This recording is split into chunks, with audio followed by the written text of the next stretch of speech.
Good morning. आज है 8 अक्टूबर। 8 अक्टूबर के हम लोग करंट अफेयर और उससे रिलेटेड एक्स्ट्रा फैक्ट के विषय में बात करेंगे। तो जैसे कि आपकी ये डेली बेसिस एग्ज़ाम होती है एमसीक्यू फॉर्म में, इसकी जो पीडीएफ है वो आपको टेलीग्राम और व्हाट्सएप ग्रुप पर अवेलेबल मिलेगी। ये आपके ऑल गवर्नमेंट एग्जामिंग के लिए बड़ी ही सफिशिएंट क्लास रहती है, क्योंकि एग्ज़ाम में करंट अफेयर का अब काफ़ी ज़्यादा रोल देखने को मिल रहा है। इससे तो आप लोग करंट अफेयर जरूर नोट डाउन किया करें और उसका टेस्ट भी दिया करें। ठीक है, नेक्स्ट चलते हैं हम लोग क्वेश्चन की ओर कि भारत सरकार ने हाल ही में ऊँटों के संरक्षण में सतत विकास के लिए कौन सी नई पहल करने की घोषणा की। तो ये राष्ट्रीय ऊँट स्थिरता पहल शुरू की है। भारत सरकार ने राष्ट्रीय ऊँट स्थिरता पहल शुरू करने के लिए घोषणा की है, जिसका उद्देश्य ऊँटों की घटती संख्या को बचाया जाएगा। ऊँट आधारित अर्थव्यवस्था को पुनः जीवित करना है। यह पहल कृषि एवं किसान कल्याण मंत्रालय द्वारा आयोजित की गई है और राजस्थान राज्य सरकार द्वारा संचालित है। भारत में ऊँटों की संख्या पिछले दशक में लगभग 37% तक घट चुकी है, विशेषकर राजस्थान और गुजरात में। नेक्स्ट क्वेश्चन है कि हाल ही में किस राज्य ने देश को पहला बनकर मदरसा शिक्षा बोर्ड को समाप्त करने की घोषणा की है। तो ये उत्तराखंड ने की है। किसने? उत्तराखंड ने। बात करें कि उत्तराखंड सरकार ने ऐतिहासिक निर्णय लेते हुए मदरसा शिक्षा बोर्ड को समाप्त कर दिया है।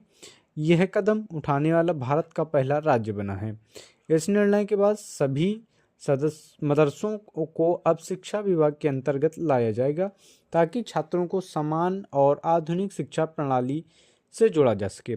सरकार का कहना है कि इसका उद्देश्य धार्मिक शिक्षा को समाप्त करना नहीं, बल्कि मदरसा छात्रों को मुख्य धारा की शिक्षा, कौशल विकास और करियर अवसरों से जोड़ना है। नेक्स्ट क्वेश्चन है कि भारत ने पहली सहकारी संचालित सीबीजी यानी कंप्रेस्ड बायोगैस और पोटास मैनुअल परियोजना का शुभारंभ कहाँ किया है। तो ये मथुरा में किया है। भारत ने पहली सहकारी संचालित सीबीजी और पोर्टल में ग्रेन्यूअल परियोजना की शुरुआत उत्तर प्रदेश के मथुरा से हुई है। इस परियोजना का शुभारंभ केंद्रीय गृह एवं सहकारिता मंत्री अमित शाह ने की है। यह IFFCO यानी Indian farmers festival corporate limited द्वारा संचालित है। इस पहल का उद्देश्य कृषि अपशिष्ट से बायोगैस का उत्पादन करना और जैव आधारित पोटास उर्वरक बनाना है। नेक्स्ट क्वेश्चन है कि दक्षिण पूर्व एशिया का पहला कोराल लार्वा क्रायो बैंक किस देश ने लॉन्च किया है। तो ये फिलीपींस ने लॉन्च किया है। फिलीपींस ने दक्षिण पूर्व एशिया का पहला coral larva cryo bank launch किया है। यह एक ऐतिहासिक कदम है जो समुद्री जैव विविधता और प्रवाल संरक्षण को दिशा में उठाया गया है। इस क्रायो बैंक का उद्देश्य प्रवाल भित्तियों को लार्वा को अत्यंत निम्न तापमान पर संरक्षित करना है। इस परियोजना को university of the Philippines marine science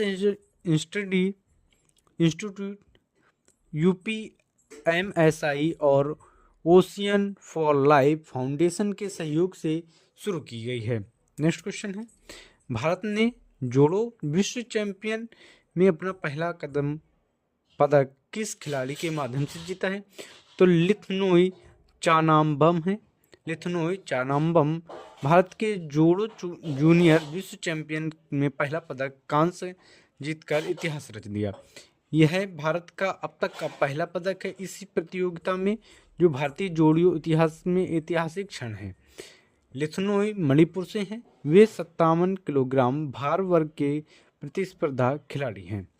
next question कि किस देश ने अपनी मुद्रा से 4 शून्य हटाने की योजना को मंजूरी दी है, ताकि मुद्रास्फीति नियंत्रण पाया जा सके। तो ये ईरान ने की है।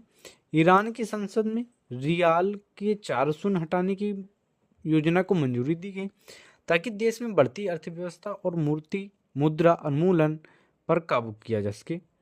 इस निर्णय के बाद नई मुद्रा का नाम तुमान रखा गया है, जो रियाल का 1/10,000 हिस्सा होगी, यानी 1/10,000 रियाल के बराबर होगी।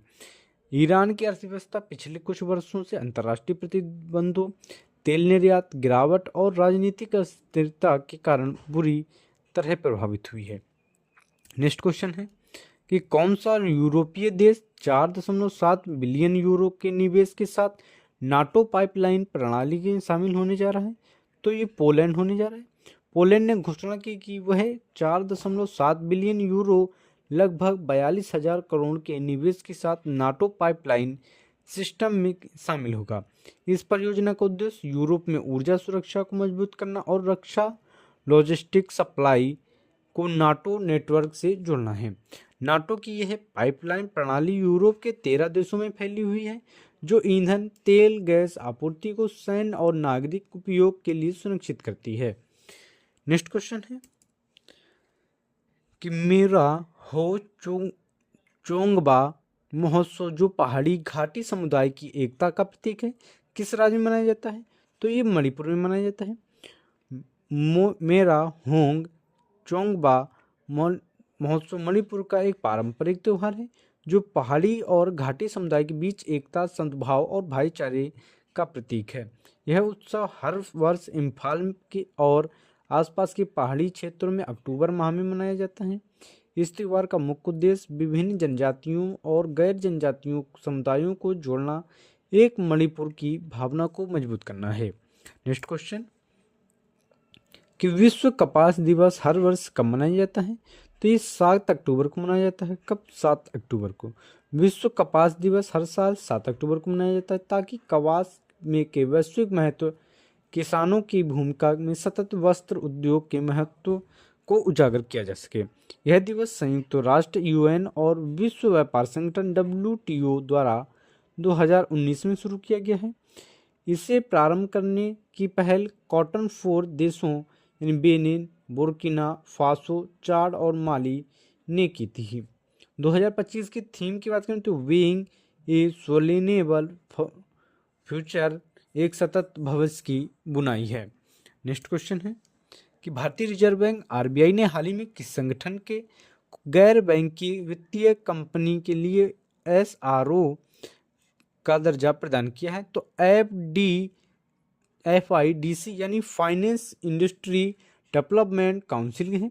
भारतीय रिजर्व बैंक RBI ने वित्त आयोग विकास को आधारित रूप से SRO का दर्जा दिया है। यह निर्णय NBFC के पारदर्शिता, जवाबदेही और आचार संहिता को मजबूत करने के लिए किया गया है। FIDC और अब गैर बैंकिंग वित्तीय कंपनियों की गतिविधियों पर नजर रखेगा, उन्हें अनुशासित संचालन और ग्राहक हित के संरक्षण में दिशा निर्देश देगा। ये हो गए हमारे 8 अक्टूबर के करंट अफेयर और उससे रिलेटेड एक्स्ट्रा फैक्ट भी। अगर इसकी PDF चाहिए तो आप लोग टेलीग्राम और व्हाट्सएप ग्रुप पर अवेलेबल मिलेगी, वहाँ आप कांटेक्ट करें। मिलते हैं।